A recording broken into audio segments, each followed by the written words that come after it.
Bruschetta and Crostini are a great base for finger foods. Today I'm going to show you how easy these are to make at home and give you a few different topping ideas.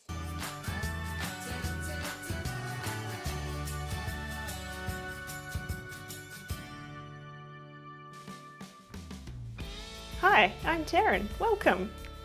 Today we're making bruschetta and crostini. These little bites are so versatile, you can have them hot and cold, sweet or savoury. Once you've got the base done, you can add lots of delicious toppings. Today we're going to make 2 savoury toppings and 1 sweet topping. So before we get any further, what is bruschetta and crostini? It's essentially toasted bread with toppings. The only difference between the two is that bruschetta is usually angle sliced, giving a bigger piece and more room for toppings, and a crostini is cut through the centre into smaller rounds. I'll show you both today in a few different topping ideas.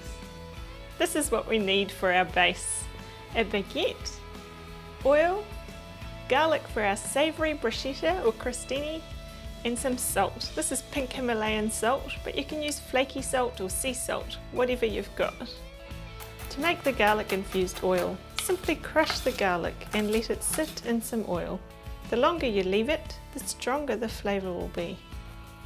I'll cut a few angled bruschetta slices.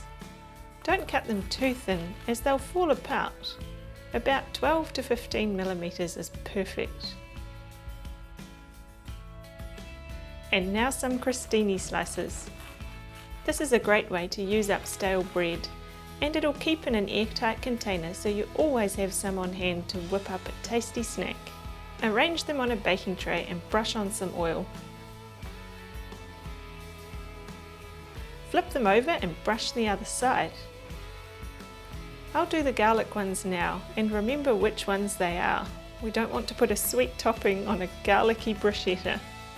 Add a sprinkle of salt and they're ready for the oven. They'll take about 10 to 12 minutes at 180 degrees Celsius.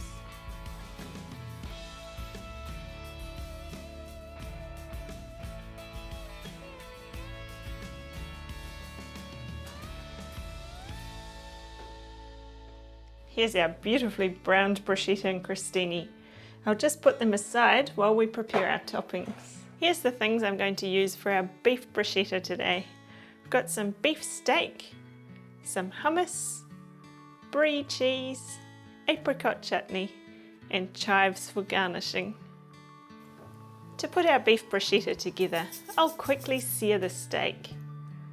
I like to put on a wee drizzle of Worcester sauce and oil, and then a sprinkle of smoked salt. Cook it for about 2 to 3 minutes on each side and then leave it to rest.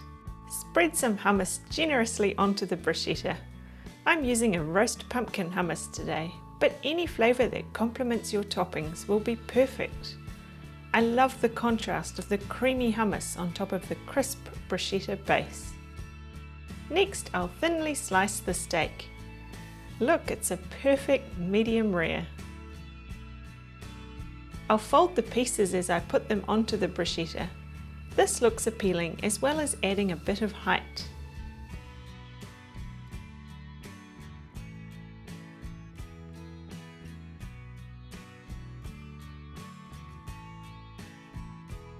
Add a big blob of chutney to each piece.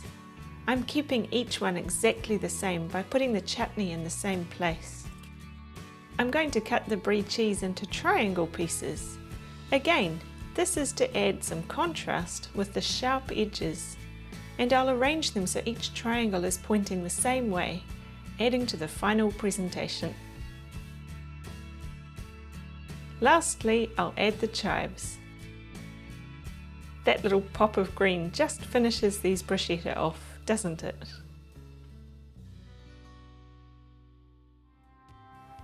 For our avocado crostini, I've got avocado, lemon juice, cherry tomatoes, and feta cheese to garnish.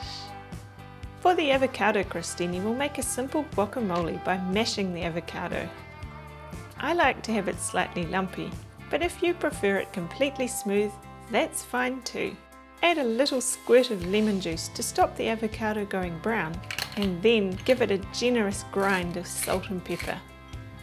Avocados don't taste like much without some salt to bring out the flavour.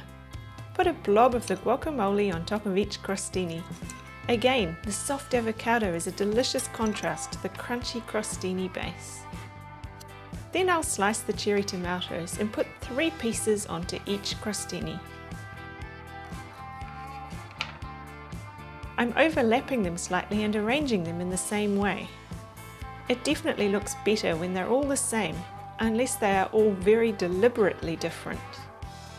To contrast the colours of the avocado and tomato, we'll add some crumbled feta cheese on top. This not only adds to the flavour, but definitely adds to the look of this crostini. And last but not least, a grind of black pepper to finish these. And lastly, for our strawberry crostini, I've got cream cheese, strawberries, balsamic glaze, and some mint to garnish. For our strawberry crostini, we'll generously spread on some cream cheese. It's much easier to spread the cream cheese when it's at room temperature. Or you could use a spreadable cream cheese if you prefer. Today I'm going to finely dice the strawberries. I think this will look good, and it's different to the way the tomatoes are sliced on the avocado crostini. So then it'll add contrast when they are all plated together. I'll pop a nice mound of strawberries on each one to create some height. Then a drizzle of balsamic glaze. If you don't have balsamic glaze, you can reduce some balsamic vinegar in a pot on the stove until it starts to thicken. I'm going to roll up these mint leaves and finely slice them. Stacking up any leafy ingredient and rolling it up to slice is definitely easier than holding it flat. Then we can add a little to each crostini to garnish. This is an amazing flavour combination. Here's our finished bruschetta and crostini. Don't they look so appealing? I love these simple, delicious finger food bites. We've talked about how easy they are to make. There are no rules and there are endless topping combinations. They're so versatile, you can make them as elaborate or as simple as you like. Now it's your turn to perfect the bruschetta and crostini base and have fun experimenting with different topping ideas. Let me know in the comments which of these is your favourite.